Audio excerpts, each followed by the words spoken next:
Yondu Marang Muji. G'day, friends or mates, and all other people around the world. Well, some are calling in 3 days' time National Convict Day. Now, this country did very well. The two highways, what are now like the slugs, are very slow, were built under Governor Macquarie through tough convict labour. But many of them, to his credit, were treated well, or not well at the time, but if did a good job, were given land in the Central West for their good work, as many of them were Irish political prisoners for rebelling against the British. But I think he understood being non-British from a small Scottish island, spent many years in India helping underprivileged people, where he spent time where he did become a Freemason, where we enjoy many nice buildings in Bathurst and other districts where he visited.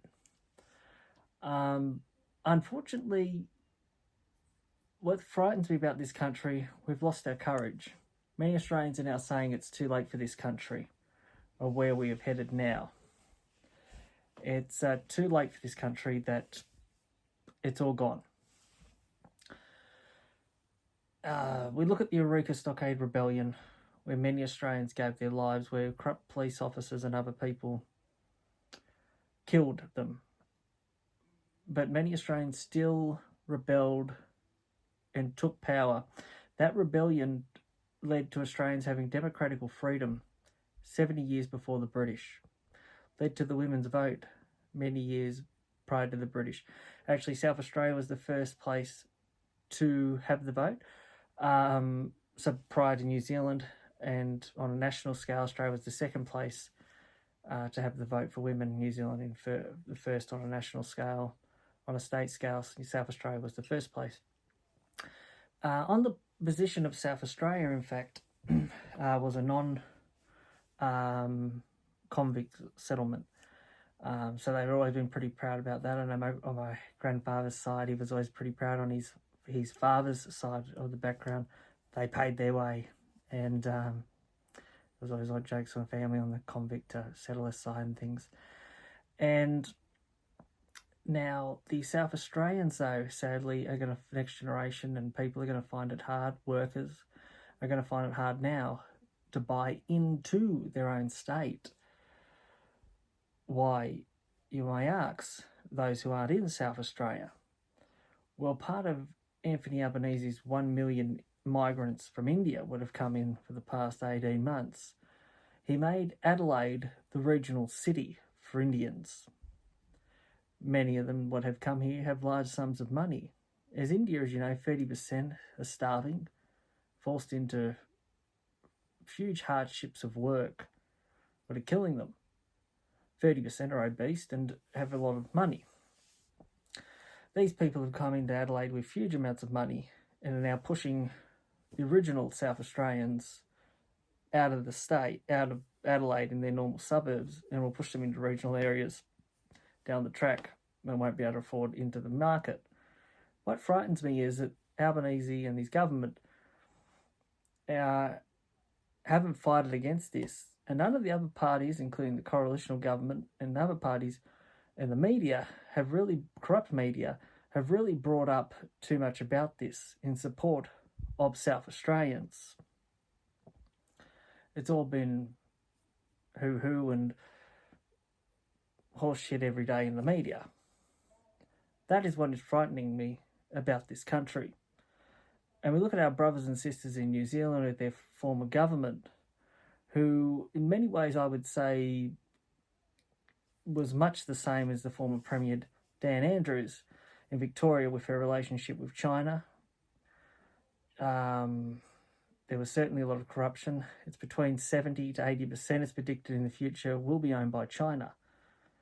So they've pretty much lost their sovereignties, independence, and I believe she committed treason similar to Premier of Victoria, Dan Andrews, and I would even argue former Prime Minister, why he does very well in the polls, Kevin Rudd,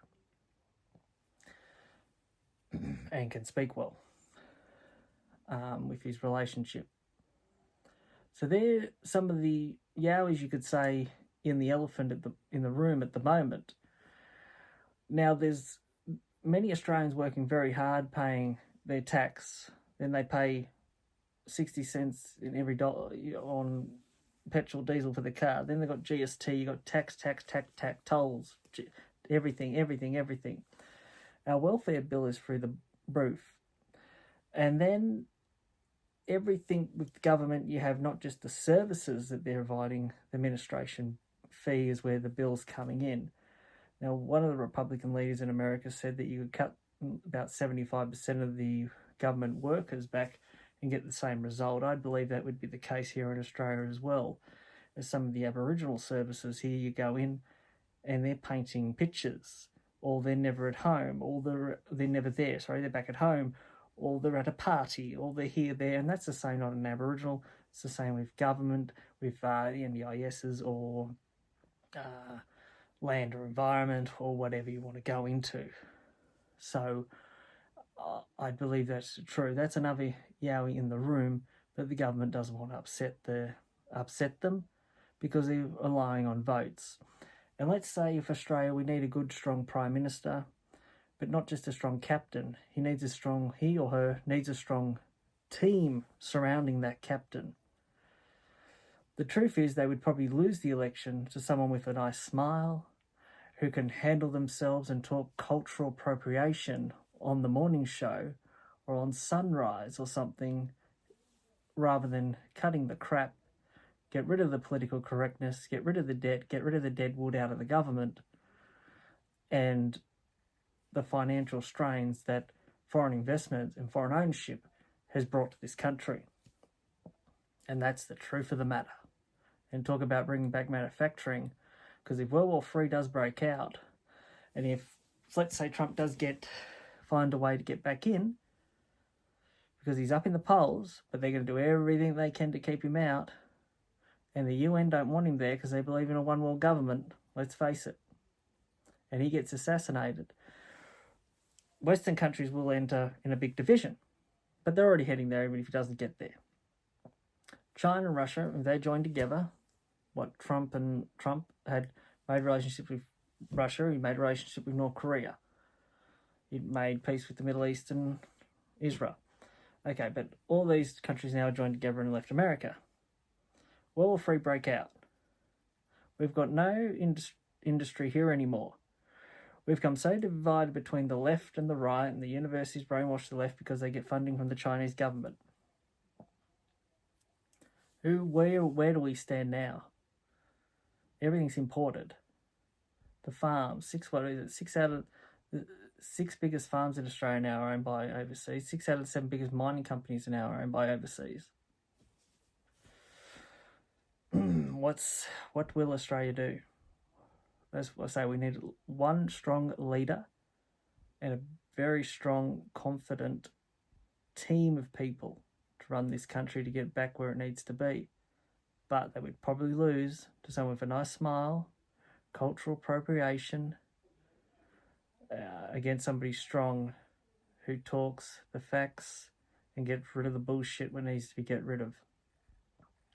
Snake Man here. Take care. God bless Australia and the rest of the world. Hope world peace for 2024. Bye for now.